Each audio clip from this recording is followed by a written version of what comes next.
ভগবান শ্রীকৃষ্ণ মুসলিম ছিলেন। তিনি 5 বার নামাজ পড়তেন। এটা আমি বলছি না। এত বড় মূর্খ আমি না যে এই কথা বলবো। এই ভিডিওটা দেখুন, কতটা বুদ্ধিহীন মানুষ হলে তবে এমন কথা বলা যায়। हमारे भाई अगर बुरा ना माने तो कृष्ण जी भी 5 वक्त की नमाज पढ़ा करते थे। यकीन ना आए?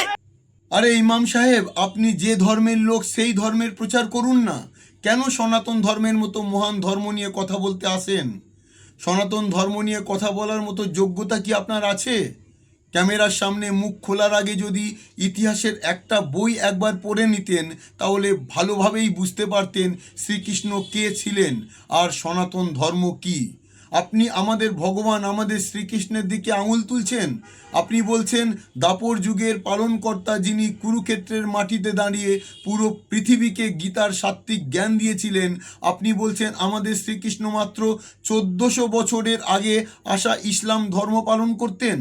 আপনাকে হয়তো আপনার পাড়ার কুকুরও চেনে না, তাই সোশ্যাল মিডিয়ায় ভাইরাল হওয়ার জন্য যাচাই বাছাই ছাড়াই যা ইচ্ছে তাই বলবেন। ইতিহাস এবং ধর্মীয় গ্রন্থের আলোকে যে দাবি কোনো নির্ভরযোগ্য প্রমাণ নেই, সেই নিয়ে কথা বলে কেন আপনি মানুষের মধ্যে ক্ষোভ তৈরি করছেন? এখন যদি আমি বলি আপনার আল্লাহ প্রতিদিন সকালে ঘুম থেকে উঠেই 108 বার জয় শ্রীরাম বলে তবে তিনি কাজ শুরু করতেন, তাহলে আপনার কেমন লাগবে? আপনাদের মতো লোকেদের জন্যই ধর্ম নিয়ে মানুষের মধ্যে কোন্দল সৃষ্টি হয়। শ্রীকৃষ্ণকে হিন্দু ধর্মগ্রন্থে সনাতন ধর্মের অন্যতম প্রধান দেবতা হিসেবে বর্ণনা করা হয়েছে। অন্যদিকে ইসলাম ধর্মের উদ্ভব 7ম দশকে আরব উপদ্বীপে। তাই ঐতিহাসিকভাবে শ্রীকৃষ্ণ ইসলাম ধর্ম পালন করতেন এমন দাবি ইতিহাসের সঙ্গে সামঞ্জস্যপূর্ণ নয়। কোনো বক্তব্য রাখার আগে ইতিহাস, গবেষণা এবং নির্ভরযোগ্য সূত্র দেখে নেওয়া জরুরি। সেই জ্ঞানটুকু কি আপনার নেই? তাহলে আপনি কিসের ইমাম সাহেব? আপনি যদি নিজের ধর্মের মাহাত্ম্য তুলে ধরতে চান, অবশ্যই তা করতে পারেন, তবে অন্যের ধর্মীয় বিশ্বাস সম্পর্কে মন্তব্য করার সময় তথ্যভিত্তিক এবং সম্মানজনক ভাষা ব্যবহার করাই উচিত। সামান্য কিছু ভিউজ আর লাইক পাওয়ার আশায় মাইকের সামনে দাঁড়িয়ে আজে বাজে কথা বলা শুরু করে দিলেন। জনগণকে কি এত বোকা ভাবেন? আগে নিজের মাথার জালগুলো একটু পরিষ্কার করুন। সারা পৃথিবী চিৎকার করে বলছে ইসলাম ধর্মের ইতিহাস মাত্র 1400 বছরের, আর সনাতন ধর্ম, যার অন্যতম নায়ক শ্রীকৃষ্ণ, তার ইতিহাস তখন থেকেই যখন এই ব্রহ্মাণ্ডে সময়ের হিসেবও শুরু হয়নি। আমাদের ইতিহাস লাখ লাখ বছর পুরনো। যখন পৃথিবীর বহু সভ্যতাই পোশাক পরতে শেখেনি, তখন কুরুক্ষেত্রের ময়দানে গীতার শ্লোক ধ্বনিত হচ্ছিল।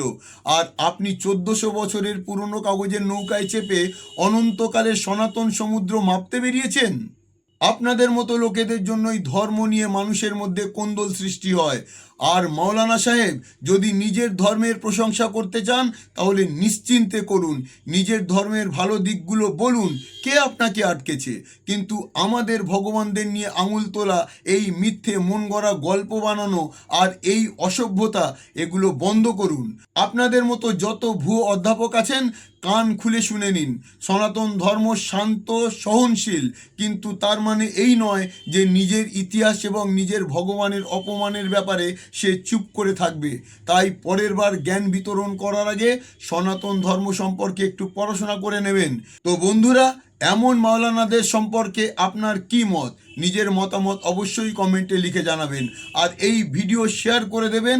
জয় সনাতন ধর্ম, জয় শ্রীকৃষ্ণ।